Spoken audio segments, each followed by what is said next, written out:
Welcome, everyone. Today we're looking at a single, deeply captivating source that details the career of a Japanese racehorse named Curren Bouquetd'or. Right. And our mission today for you, the listener, is to really dissect her unique career. We want to understand the hidden value, the massive, undeniable value of pure, unrelenting consistency. Because honestly, her story completely shatters the myth of the gold medal. It really does. It's such a fascinating case study. Okay, so let's unpack this. She was born in 2016, owned by Takashi Suzuki, who, by the way, is famous in the racing world for giving his horses that Curren prefix, and she was trained by Sakai Kunieda. Now, even her name, which translates roughly to Curren plus golden bouquet, just oozed these grand expectations. Oh, absolutely. And those expectations came directly from the environment she was born into. Yeah. Because the world of Japanese horse racing is intensely competitive. And her trainer, Sakai Kunieda, he's a Hall of Fame presence. Right. I mean, this is the man who previously guided legendary horses like Apapane and Almond Eye to Triple Crown glory. So he is intimately familiar with what absolute world-beating perfection looks like. Yeah, he knows how to build a champion. Exactly. But what's fascinating here is that Curren Bouquetdor's story completely diverges from that typical narrative of unquestioned domination. Instead, it becomes this masterclass in profound resilience. But to understand how she became this legend without actually taking the biggest prizes, we actually have to look at the beginning of her career. Specifically, a perceived failure that essentially set her entire trajectory in motion. Right, because she definitely did not start out looking like a superstar. Yeah, not at all. Yeah, her early track appearances were actually quite modest. She finished second on her debut, and then she needed 3 tries just to, break her maiden. And when she finally did, she entered the Queen Cup, which is a much more important race, and she finished 4th. Which doesn't sound terrible, right? 4th place. To a casual observer, yeah, 4th might not sound catastrophic. But in the highly structured world of Japanese racing, that specific defeat cost her a spot in the Okusho. Oh. And the Okusho is the prestigious spring classic race for 3-year-old fillies. It's a huge deal. But I have an assumption I really need you to clarify here. Usually when you miss a major qualifying event like that early on, it just crushes a young athlete's momentum. They get relegated to, lower tier competitions and they kind of just fade away. How did this specific setback actually work in her favor? Well, because it forced her connections to find a back door. They had a detour to a race called the Sweet Pea Stakes. Okay. And this was what is known as a listed race. In the hierarchy of racing, listed races are like a step below the elite graded stakes, the G1s, G2s, and G3s. But crucially, winning this specific listed race offered an automatic entry ticket to the Japanese Oaks. It was literally her last chance to get back to the main stage. They secured the victory and they punched their ticket to the Oaks. Which sets up this incredibly jarring piece of irony from our source material. This victory at the Sweet Pea Stakes was only the 2nd win of her entire career. And remarkably, it would be her last win ever. Yeah, it's wild to think about. She is only 3 years old at this point. She has her whole athletic prime ahead of her, and she will never cross the finish line first again. I mean, nobody watching the Sweet Pea Stakes could have predicted that. But it got her foot in the door for the Japanese Oaks, and that is where the world found out what happens when an underdog refuses to yield. So let's set the scene at the Japanese Oaks, because this is where the whole narrative shifts.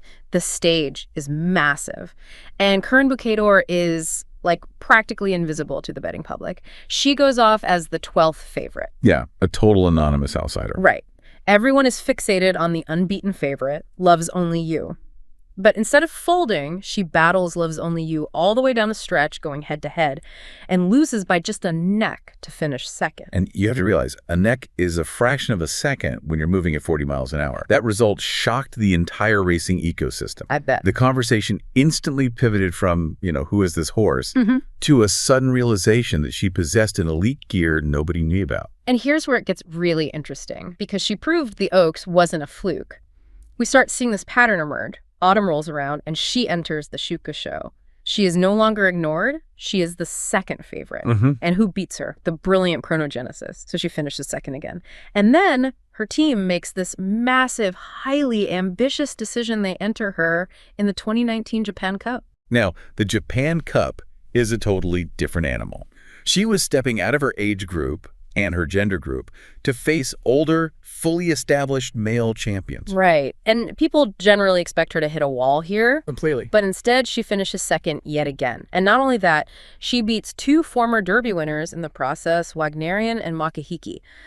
The JRA structures their prize purses to heavily incentivize owners to keep their star horses on the track. Meaning they don't just reward the winner. Exactly. They reward the top 5 finishers with massive payouts. The system is entirely designed to reward high-level consistency, ensuring the fields remain deep and competitive all year round. Okay, that makes so much sense. So she isn't a financial burden at all. She's a compounding asset. Right. And that helps explain the fan reaction, too. Because in human sports, if you constantly finish second, people usually write you off as a choke artist. They start mocking you. But the fans didn't treat her like that at all. Well, because a choke artist is someone who loses a race they mathematically should have won, right? Yeah. Like, they have the lead, they face inferior competition, and their nerves just collapse. Curren Bouquetdor was doing the exact opposite. She was a horse without a single graded stakes victory, going toe-to-toe with Hall of Fame-level elite talent. She was punching significantly above her weight class every single time. Oh, I see.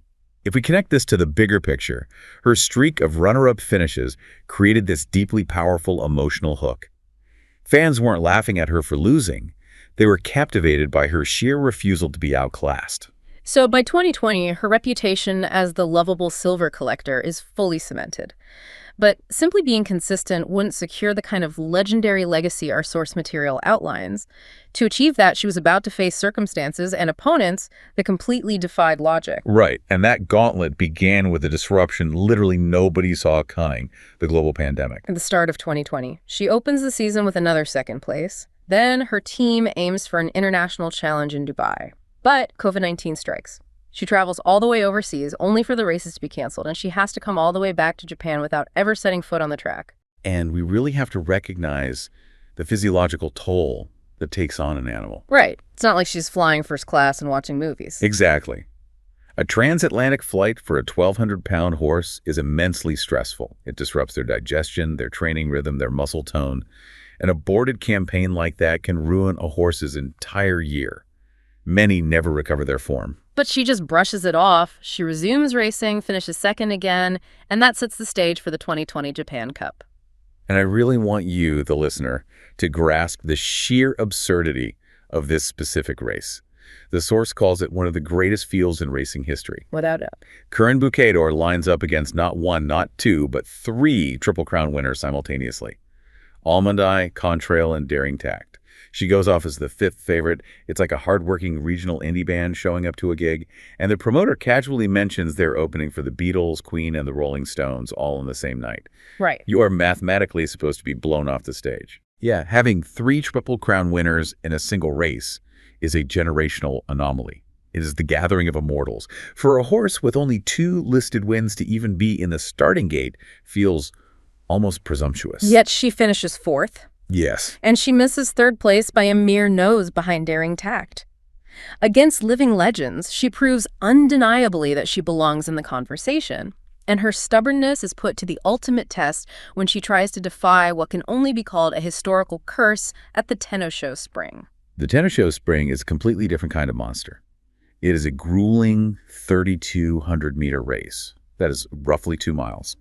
Historically, this race is an absolute nightmare for mares. The natural physiological advantages that male horses possess in stamina make it incredibly difficult for females to compete over 2 miles.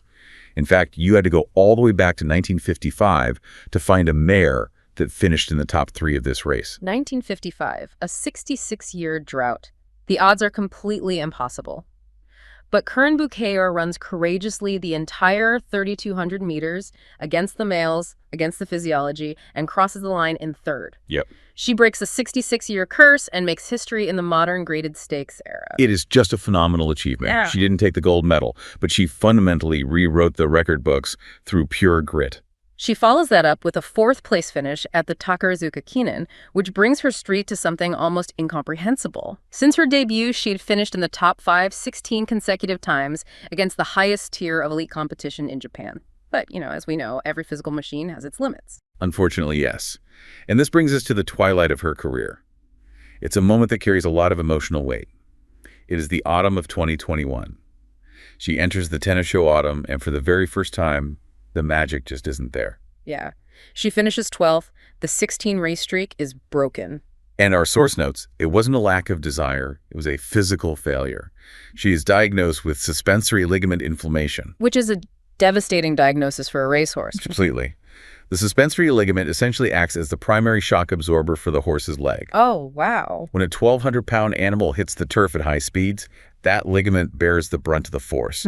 So over 16 grueling, top-tier races, the wear and tear simply compounded. The spirit was completely willing, but the hardware finally frayed.